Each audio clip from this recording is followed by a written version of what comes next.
Oke, selamat datang di pecahkan.com. Kok pecahkan.com? Konten pecahkan. Ya, yang sebenarnya adalah bagian dari pecahkan.com juga. Gue bikin website pecahkan.com. Tempat dimana lu sebenarnya bisa pre-order buku yang saat ini sedang dalam proses produksi, udah selesai ditulis, lagi di layout dan di desain. Dan nanti lu akan bisa beli. Lu bisa pre-order di situ, bakal ada digital downloadnya juga, tapi ada gratisannya. Nah, ini adalah versi gratisannya. Nah, gue mau ngejawabin beberapa pertanyaan yang ada di Instagram terkait stand up comedy untuk jadi bahan pembelajaran lo. Kita mulai.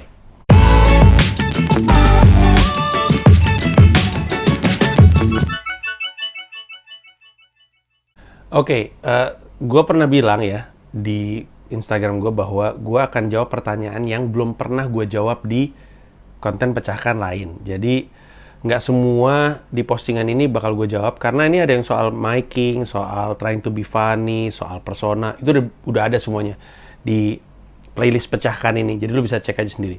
Dan ini gue mau jawab pertanyaan dari Ardian Majid 4888. Dia mau nanya 3 nih. Dan sebenarnya berkait semua.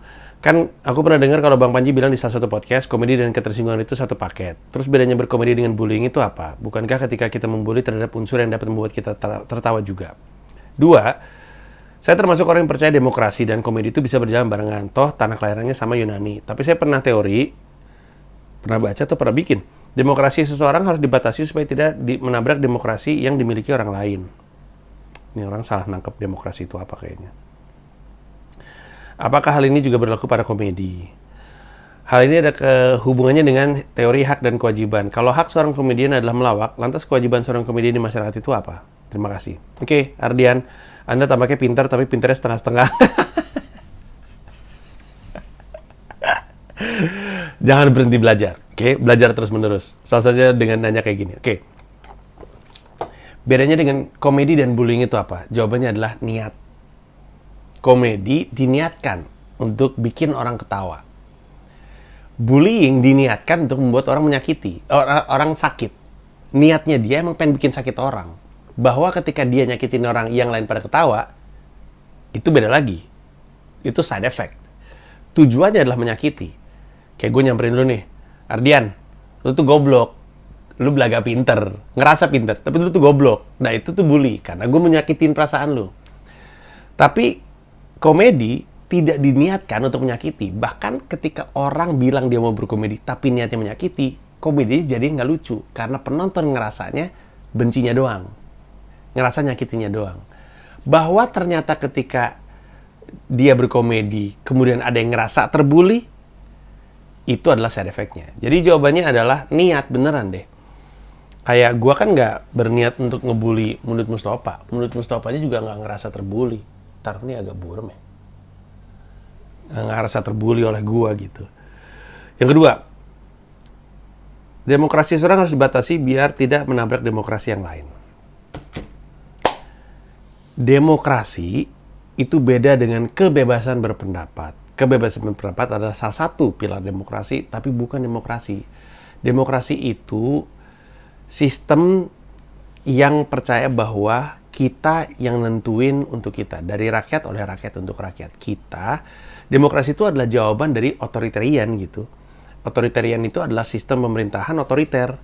Lawannya adalah demokrasi. Sebuah sistem yang percaya bahwa kita nih, halayak umum, yang menentukan apa yang terbaik untuk kita.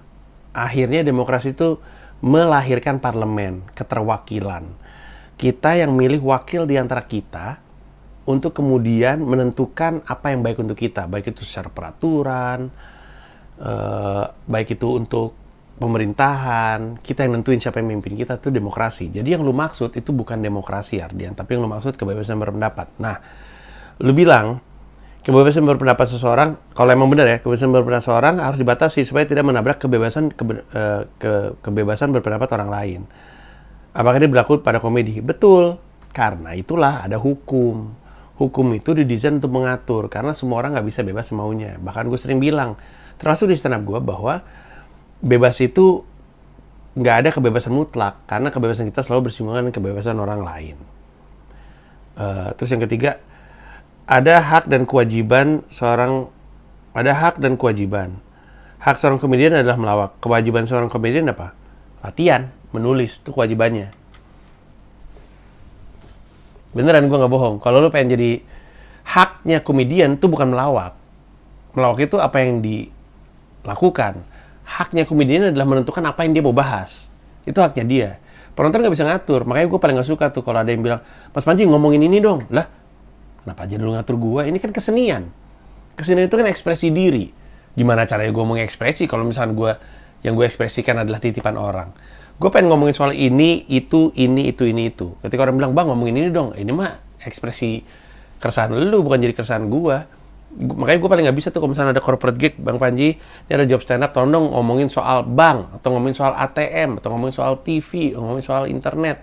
Kalau gue nggak punya beat tentang itu, nggak akan gue bawain itu. Gue bilang, nggak bisa gue. Nah jadi, haknya komedian adalah nentuin dia mau bahas apa. Haknya penonton menentukan dia lucu atau enggak. Jadi bukan haknya komedian. Karena kalau lu emang pengen jadi pelawak, kalau lu naik atas panggung untuk jadi pelawak, maka lu melakukan itu untuk bikin orang ketawa. Sehingga, kalau lu naik atas panggung dan lu bilang, gua yang nentuin lucunya apa, kalau lu nggak ngerti, berarti emang lu goblok, menurut gua lucu. Dia bukan mau bikin orang ketawa, dia mau kelihatan benar. Dan kalau pengen kelihatan benar, ada panggung lain selain stand up comedy. Kalau lu pengen jadi komedian, adalah karena lu pengen bikin orang lain tertawa. Jadi, yang nentuin lucu atau enggak, ya harus mereka, bukan lu. Kalau lu ngelotok diri itu sendiri, dicermin aja, nggak usah di depan orang. Ketika lu berdiri di depan orang, lu ngelawak untuk mereka. Kalau lu berharap mereka ngikutin lu bukan pelawak. Ya. Tapi gimana dong, idealisme gue turun. Ketika orang nggak ketawa bukan karena lu kemudian harus nurunin idealisme, dia nggak ngerti lu ngomong apa. Atau lu nggak berada di depan orang yang ngerti lu lagi ngomongin apa. Jadi konteks masalahnya. Jadi kalau misalnya lu ngomongin sepak bola, gini deh. Lu ngomongin Udinese. Di depan fans Liga Inggris yang nggak tahu sama sekali tentang Udinese, mungkin mereka ngerti tergantung kemampuan untuk mengutarakan, tapi kalau orang nggak ngerti konteks yang lu bahas, ya nggak ngerti. Makanya ada joke internal di antara para joke mathematician gitu. Jadi orang yang ngerti matematika ngerti joke ini, tapi yang lain nggak ngerti gitu. Kayak ini, ngerti nggak sih lu bercandaan ini belakangan ini suka ada. Kan gara-gara siapa tuh yang waktu itu, gue lupa deh konteksnya apa. Kalau nggak salah yang suka ngebungkusin orang deh. Tau kan? Yang ngebungkusin orang pakai kain lurik, apa carik atau apa, gue nggak ngerti. Terus ada satu orang yang bilang dia jahat, nggak ngerti betapa baiknya dia. Terus itu kan jadi bercandaan umum tuh, banyak orang suka gitu. Tapi ada orang yang nggak ngerti lucu di mana. Kok lu ngebelain sih? Dia nggak ngerti kalau ini lagi sarkas dengan menggunakan tweet yang waktu itu. Karena dia nggak ngerti, dia nggak ketawa. Ya gitu maksudnya. Jadi kadang-kadang joke itu orang nggak ketawa bukan karena dia beda idealisme dengan lu terus lu harus ngerendahin. Enggak. Orang tuh nggak ketawa sama joke lu karena dia nggak ngerti. Antara lu nyampein yang nggak nyampe, nggak jelas, atau lu ngomongnya kepada orang yang nggak ngerti konteks joke lu. Jadi yang nentuin lu lucu atau enggak adalah penonton. Tapi haknya lu komedian adalah nentuin lu mau ngomong apa. Kewajiban lu nulis, ngelatih diri lu, itu kewajiban lu. Tanggung jawab bahkan. Kalau lu pengen hidup sustain dari komedi, kewajiban lu adalah nulis materi terus. Itu kewajiban lu. Sebenarnya gue pikir kewajibannya nggak boleh menyinggung orang. Ya kan gue udah bilang berulang-ulang. Kan kita nggak pengen bikin orang tersinggung. Orang kita nggak tahu tersinggung gara-gara apa. Lah kemarin ada yang tersinggung dipanggil Kak. Mana lah gue ngerti. Akan ada yang tersinggung dipanggil Kak. Gitu ya. Oke, gue akan jawab lagi pertanyaan selanjutnya di video selanjutnya. Thank you, Goks.